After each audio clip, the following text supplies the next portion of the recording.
আসসালামু আলাইকুম। দেশ এবং দেশের বাইরে যে যেখান থেকে শুনছেন সবাইকে স্পোর্টস বাংলা আপডেট চ্যানেল থেকে জানাচ্ছি শুভেচ্ছা।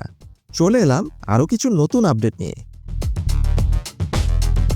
বার্সেলোনার সর্বশেষ ট্রান্সফার পরিকল্পনা এবং তরুণ প্রতিভা অন্বেষণ নিয়ে বিস্তারিত কিছু আপডেট হাতে এসেছে। বার্সেলোনা বর্তমানে শুধু দল পরিচালনা করছে না, বরং তারা আগামীর একটি দীর্ঘমেয়াদী সাম্রাজ্য করার পথে হাঁটছে। কোচ হ্যান্সি ফ্লিকের অধীনে দলের ট্যাকটিক্যাল পরিবর্তন এবং স্পোর্টিং ডিরেক্টর ডেকোর স্কাউটিং নেটওয়ার্ক ক্লাবটিকে এক নতুন উচ্চতায় নিয়ে যাচ্ছে। চলুন বার্সেলোনার লেটেস্ট কিছু ট্রান্সফার আপডেট জেনে নিই। হামজা আবদেল করিম মিশরের নতুন ফারাও, যাকে কিনা বার্সেলোনা তাদের পরবর্তী স্ট্রাইকার হিসেবে টার্গেট করেছে। মিশরের জায়ান্ট ক্লাব জনপ্রিয় ক্লাব আল আহলি থেকে আসা এই 17 বছর বয়সী স্ট্রাইকারকে নিয়ে বার্সেলোনার আগ্রহ এখন তুঙ্গে, কারণ রবার্ট লেভানডোভস্কি আর বেশি দিন বার্সেলোনায় থাকছেন না। হামজা আবদেল করিমের রয়েছে বিস্ময়কর পরিসংখ্যান। হামজা আবদেল করিম আল আহলির হয়ে 21 শতকের কনিষ্ঠতম খেলোয়াড় হিসেবে অভিষেক ঘটিয়েছেন। তার অভিষেক হয়েছিল ফেব্রুয়ারি 2025-এ। মিশর অনূর্ধ্ব 17 দলের হয়ে রয়েছে তার অবিশ্বাস্য রেকর্ড। 17 ম্যাচে তিনি 12টি গোল করে ফেলেছেন। বিশ্বকাপে রয়েছে তার দুর্দান্ত পারফরমেন্স। 2025 অনূর্ধ্ব 17 বিশ্বকাপে হাইতি এবং ভেনিজুয়েলার বিপক্ষে গোল করে তিনি প্রমাণ করেছেন বড় মঞ্চেও তিনি সমান কার্যকর।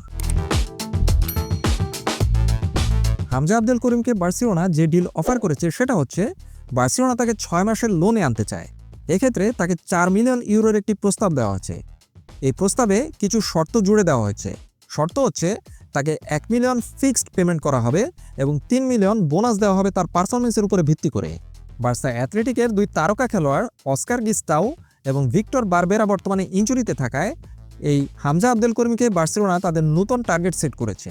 আশা করা হচ্ছে অচিরেই তিনি বার্সা অ্যাথলেটিকের হয়ে মাঠে নামতে যাচ্ছেন। নাম্বার 2, সাইদ এল মালা। বুন্দেসলিগার এই 19 বছর বয়সী উইঙ্গারকে জার্মানির ফুটবল সার্কেলে কিংসলে কোমানের সাথে তুলনা করা হচ্ছে। তার পারফরমেন্স গ্রাফ খুবই আকর্ষণীয়।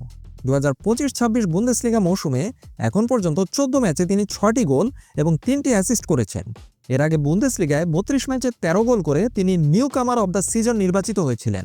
এই সাইদ এল মালার বর্তমান মার্কেট ভ্যালু কত? কোলন তার দাম ধরেছে 60 মিলিয়ন ইউরো। ম্যানচেস্টার সিটি এবং রিয়াল মাদ্রিদ লড়াইয়ে থাকায় বার্সেলোনাকে এক্ষেত্রে বেশ বেগ পেতে হবে। বোঝাই যাচ্ছে সাইদ এল মালাকে 60 মিলিয়ন ইউরো দিয়ে বার্সেলোনা কিনতে পারা খুবই কঠিন একটি কাজ হতে যাচ্ছে। Number 3, mark গুয়েহি। ডিফেন্সের নতুন সেনাপতি হতে যাচ্ছেন বার্সেলোনার মার্ক গুয়েহি। এই বিষয়ে একটি রুমার অনেকদিন ধরে বাতাসে ঘুরপাক খাচ্ছে। ক্রিস্টাল প্যালেসের এই 25 বছর বয়সী সেন্টার ব্যাককে নিয়ে এখন ত্রিমুখী এক লড়াই শুরু হয়েছে। মার্ক গুয়েহির ডিফেন্সিভ স্ট্যাটিস্টিক্স খুবই আকর্ষণীয়। প্রিমিয়ার লিগে 15 ম্যাচে 2 গোল এবং 2 অ্যাসিস্টের পাশাপাশি 6টি ক্লিন শিট রাখতে সাহায্য করেছেন mark গুয়েহি।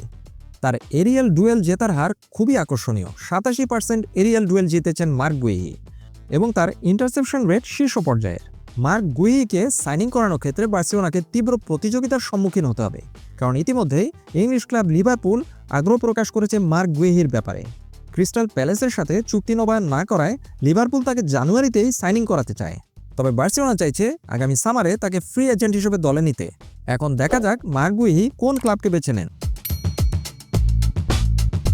Number 4, Brazilian winger Ryan. Brazilian winger রায়ানকে নিয়ে স্পোর্টিং ডিরেক্টর ডেকোর আগ্রহের পেছনে রয়েছে হ্যান্সি ফ্লিকের একটি বড় মাস্টার প্ল্যান। 2025 সালের ব্রাজিলিয়াতে তিনি 14 গোল করে তিনি রেভেলেশন অব দ্য ইয়ার পুরস্কার জিতে নিয়েছেন। 19 বছর বয়সী লেফট ফুটেড উইঙ্গার ডান প্রান্তে দুর্দান্ত। কোচ হ্যান্সি ফ্লিকের ট্যাকটিক্সে বর্তমানে দেখা যাচ্ছে লামিন ইয়ামাল নাম্বার 10 হিসেবে খেলছেন। এ কারণে এই রায়ানকে টার্গেট করতে পারে বার্সেলোনা। তাকে রাইট ফ্ল্যাঙ্কে লামিন ইয়ামালের জায়গায় হয়তোবা কোচ হ্যান্সি ফ্লিক খেলাতে পারেন।